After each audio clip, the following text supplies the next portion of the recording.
Hi, I'm Katie Dayton, and this is your Day 3 roundup from Mobile World Congress 2017.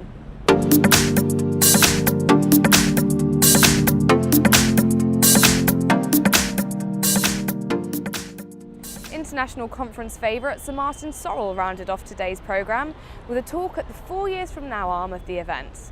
In a fireside chat, he discussed the potential for Snapchat to be the third force in the advertising world ahead of its IPO tomorrow. However, he added the platform will only really have the power to rival Facebook, and that the biggest threat to Google is Amazon.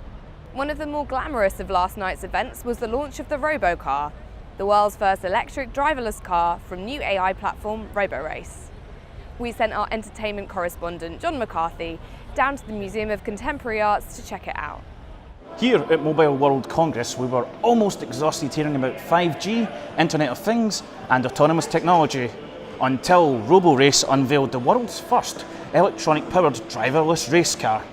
Designed by futurist Daniel Simon, the creative force behind sci-fi movies like Tron Legacy and Oblivion, the AI-powered vehicle has been backed by the likes of Visa, Nvidia, Allianz, Michelin and more.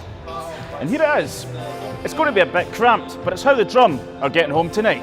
They're talking about you, boy, but you're still the same.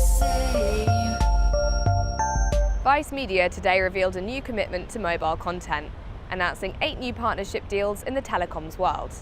The likes of Vodafone and Verizon will help the brand reach up to 300 million new users in deals spanning production, licensing and programming. Founder Shane Smith discussed his company's foray into mobile on stage today in a rather uncontroversial interview. He said, "It's probably the most exciting time to be a content creator, and it's also the most exciting time to be a mobile carrier."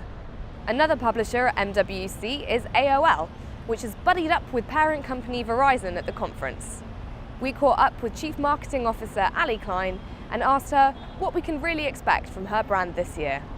You'll see us light up really celebrate the individuality of each of our brands, but then also increase the amount with which we help audiences appropriately move between our brands. So a way of example, I think you'll see some of our brands that have had very aggressive ambitions to either expand outside the United States, do that. You will see brands that are going to pave new ground in the type of content they generate. You'll see Riot and augmented reality, 3D, virtual reality become a big part of that. And this is where, as we look towards a future that might include Yahoo, you start to also see much bigger audiences to play with and expose our content to, so you'll see that investment. Well, we've just launched Build, as you likely know, in the UK. Makers is there, as you mentioned. I think you'll see a few others. How about that? And we'll give you an early heads up. That's it from me. Check back into the drum tomorrow for the final day's news from Mobile World Congress.